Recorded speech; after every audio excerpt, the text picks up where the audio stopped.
Oh my god. Hello friends, good morning. Angel Roy lifestyle and ব্লগে তোমাদের সবাইকে স্বাগত।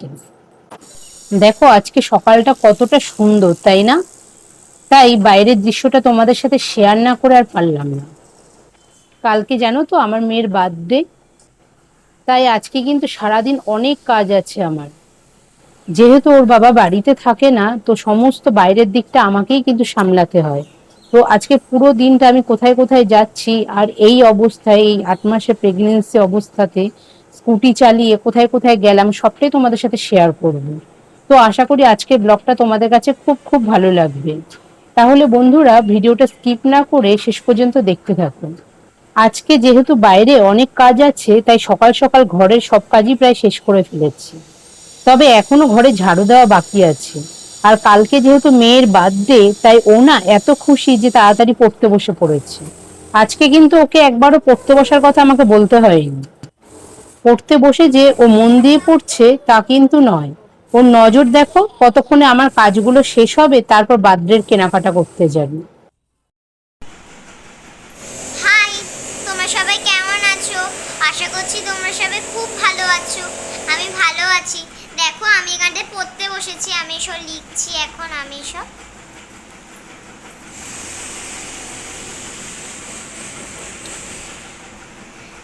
আর জানেন তো, আমি লিখি আর আমার মা সবসময় কাজ করে। শুনলে তো তোমরা আমার পাগলি মেয়ের কথা। ও কিন্তু আমার ভীষণ ভালো বাধ্য মেয়ে। যখন যা বলবো তাই করবে। সব বাবা মায়ের কাছেই তার সন্তান বেস্ট। তবে আমি সেসব ওদিক থেকে বলছি না। ও যে কি পরিমাণ বাধ্য মেয়ে, তোমরা ওর সাথে কথা না বললে বুঝবে না। তো যাই হোক, সব কাজবাজ সেরে স্নান টান করে নিয়ে আমি প্রথমেই বেরিয়ে পড়েছি। অ্যাকচুয়ালি ডাক্তার কিছু রিপোর্ট করতে দিয়েছিলেন, তো সেই রিপোর্টগুলো করাতে আমি বেরিয়ে গেছি। সাথে মেয়েকেও নিয়ে নিয়েছি, কারণ মেয়েকে কার কাছে রেখে আসবো বলো। তো মেয়েকেও নিয়ে নিয়েছি, ওকে বললাম একটু ছাতাটাকে ধর। ও দেখো ছাতাটা কেমন বগলের মধ্যে পুড়ে নিয়ে হাঁটছে। কোথাও বেরোলে আমার মেয়ে কিন্তু আমার সব থেকে ভালো ফ্রেন্ড হয়ে যায়।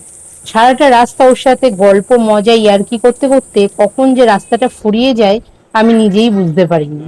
এদিকে দেখো, রিপোর্ট করে বাড়ি চলে এসেছি, আর ভীষণ খিদে পেয়ে গেছিল বলে ফ্রেশ হয়ে আগেই দুটো ভাত খেয়ে নিলাম। কারণ আবার আমাকে বেরোতে হবে মেয়ের জন্য বার্থডে গিফট আনতে। আর আমি যেখানেই যাই না কেন, সেটা হতে পারে মেয়ের স্কুল অথবা বাজার ঘাট, সব জায়গায় আমি নিজেই কিন্তু ড্রাইভ করি। হ্যাঁ, তোমরা হয়তো অনেকেই ভাবছো যে আমি ভিউজ পাওয়ার জন্য অথবা সিম্প্যাথি গেইন করছি। ব্যাপারটা একদম তা নয়।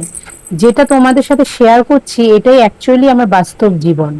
তা না হলে দেখো না, আমার কিন্তু প্রেগনেন্সির 8 মাস শেষ হয়ে এইবার 9 মাসে পড়ে যাবে। এই তো সামনের আর কয়েকদিন, হাতে গোনা 4-5 দিন পরেই 9 মাসে পড়ে যাবে। তোমরাই বলো, টাকাটা কি জীবনের থেকে বেশি ইম্পর্টেন্ট? তো যাই হোক, দেখো আমার মেয়ের বার্থডের জন্য কিন্তু এই পায়ের নুপুরটা নিয়ে এসেছি। কেমন হয়েছে আমাকে প্লিজ জানিও কমেন্টে। আর ওর অলরেডি নুপুর আছে, ঠিক আছে। এই ডিজাইনটা আমার বেশি পছন্দ হয়েছে বলে তাই এই ডিজাইনটাকে নিয়ে এসেছি। তোমরা যেহেতু আমার ফ্যামিলি মেম্বার, তাই তোমাদের সাথে আরো একটা কথা শেয়ার করি।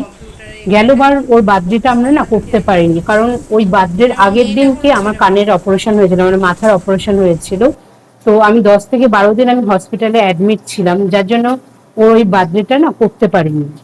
তাই এইবার খুব বড় করে তো করবো না, কিন্তু ইচ্ছা আছে ওর যা পছন্দ, ও যেটা ভালোবাসে খেতে, সবকিছুই করব, সবকিছুই দেব। তো সেই ছোটখাটো ফ্যামিলির যে কয়জন মেম্বার আছি সে কয়জন নিয়েই ওর বার্থডেটা সেলিব্রেট করবো। তো বন্ধুরা, সারাদিন এতটা জার্নি খাটাখাটনি করে সত্যি আজকে আমি ভীষণ ক্লান্ত। যতই ক্লান্ত হই না কেন, কাজের থেকে তো আর ছুটি পাওয়া যাবে না। তো যাই হোক, আমাকে এখন রাতে রান্না করতে যেতে হবে। আর তোমাদের দাদারও কিন্তু আসার টাইম হয়ে গেছে। আর ভিডিওটা এখানটাই শেষ করছি। যদি ভিডিওটা ভালো লাগে তাহলে like, comment, share and subscribe করে দেবে। দেখা হচ্ছে পরবর্তী ভিডিওর সাথে। নমস্কার।